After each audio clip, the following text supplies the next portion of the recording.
কবরে এসে প্রথম প্রশ্ন করবে, মুনকার নাকির যখন চলে আসবে, 40 কদম যখন আত্মীয় স্বজনরা লাশটাকে কবরের মধ্যে দিয়ে 40 কদম চলে যায়, তখনই ফেরেশতা চলে আসে। এসেই পরীক্ষা শুরু, মার রব্বুক, তোর রবের নাম কি?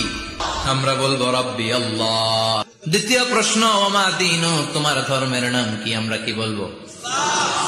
তৃতীয় প্রশ্ন, বিশ্বনবীর চেহারা দেখিয়ে বলা হবে, আতারিফু হাদার রাজুল, এই লোকটারে চিনো নাকি?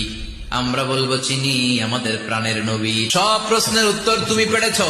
ফায়ুফসাহু লাহু কবরুহু 70 যিরান, আপনার কবরটারে 70 হাত লম্বা করে দেয়া হবে। ওয়ায়ুফতাহু লাহু বাবুন ইলাল জান্নাহ, আপনার কবর থেকে জান্নাতের দিকে দরজা খুলে দেয়া হবে। ওয়ায়ুলবাসু মিন লিবাসি আহলিল জান্নাহ, জান্নাতের 2টা রেশমি কাপড়ের পোশাক এনে আপনারে পরিয়ে দেয়া হবে। আর বলা হবে, নাম কানাউমিল আরুস, ঘুমাও। তোমাকে লম্বা সময় পাড়ে দিতে হবে, ঘুমাও। কানাউমিল আরুস, যেমনি বর বাসর রাতে আরামসে ঘুম দেয়। কিয়ামতের জন্য ইসরাফিলের সিংহায় যে ফুৎকার আছে, ওই ফুৎকার ছাড়া কোনো কিছুই তোমার ঘুম ভাঙাতে পারবে না। আল্লাহ, আমরাও যেন 4টা প্রশ্নের উত্তর দিয়ে লম্বা একটা ঘুম দিতে পারি, পড়ে না আমিন। কবরে এসে প্রথম প্রশ্ন করবে, মুনকার নাকির যখন চলে আসবে, 40 কদম যখন আত্মীয় স্বজনরা লাশটাকে কবরের মধ্যে দিয়ে 40 কদম চলে যায়, তখনই ফেরেশতা চলে আসে। এসেই পরীক্ষা শুরু, মার রব্বুক, তোর রবের নাম কি? আমরা বলবো রব্বি আল্লাহ। দ্বিতীয় প্রশ্ন, ওমা দীনু, তোমার ধর্মের নাম কি? আমরা কি বলবো?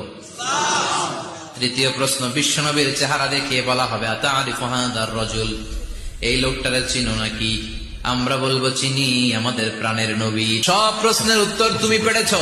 ফায়ুফসাহু লাহু কবরুহু 70 যিরান, আপনার কবরটারে 70 হাত লম্বা করে দেয়া হবে। ওয়ায়ুফতাহু লাহু বাবুন ইলাল জান্নাহ, আপনার কবর থেকে জান্নাতের দিকে দরজা খুলে দেয়া হবে। ওয়ায়ুলবাসু মিন লিবাসি আহলিল জান্নাহ, জান্নাতের 2টা রেশমি কাপড়ের পোশাক এনে আপনারে পরিয়ে দেয়া হবে। আর বলা হবে, নাম কানাউমিল আরুস, ঘুমাও। তোমাকে লম্বা সময় পাড়ে দিতে হবে, ঘুমাও। কানাউমিল আরুস, যেমনি বর বাসর রাতে আরামসে ঘুম দেয়। কিয়ামতের জন্য ইসরাফিলের সিংহায় যে ফুৎকার আছে, ওই ফুৎকার ছাড়া কোনো কিছুই তোমার ঘুম ভাঙাতে পারবে না। আল্লাহ, আমরাও যেন 4টা প্রশ্নের উত্তর দিয়ে লম্বা একটা ঘুম দিতে পারি, পড়ে না আমিন।